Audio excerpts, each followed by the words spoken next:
Joshua chapter 11. When Jabin, king of Hazor, heard all of this, he sent word to Jobab, king of Madon, to the king of Shimron, to the king of Acshaph, to all the kings in the northern mountains, to the kings in the valley south of Kinnereth, to the kings in the western foothills, and Naphoth Dor, to the Canaanites, both east and west, to the Amorites, Hittites, Perizzites, Jebusites in the hill country, and to the Hivites below Hermon in the region of Mizpah.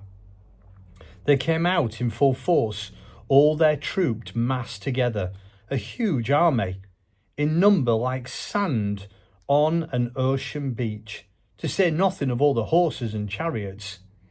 All these kings met and set up camp together at the Waters of Merom, ready to fight against Israel. God said to Joshua, "Don't worry about them. This time tomorrow I'll hand them over to Israel, all dead. You'll hamstring their horses. You'll set fire to their chariots." Joshua, his entire army with him, took them by surprise, falling on them at the Waters of Merom.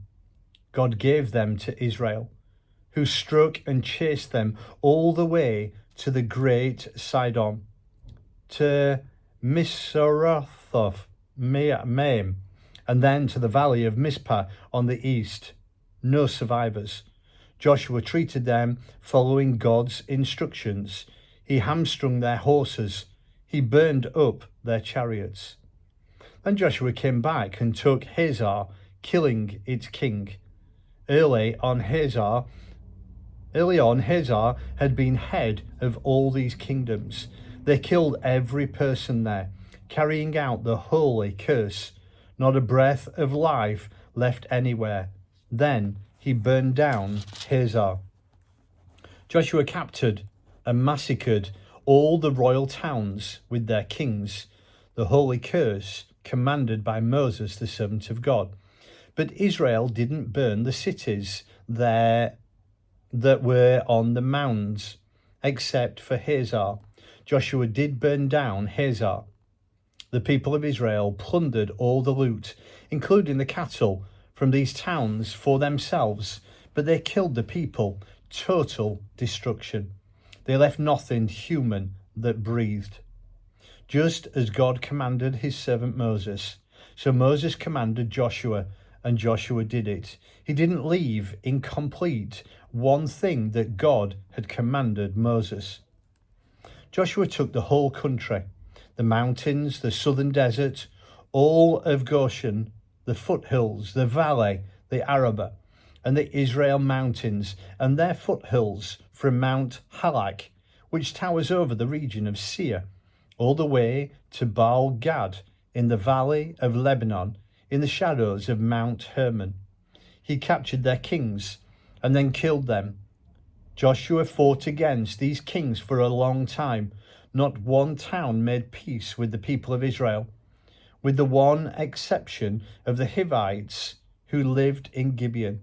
Israel fought and took all the rest. It was God's idea that they all would stubbornly fight the Israelites, so he could put them under a holy curse without mercy.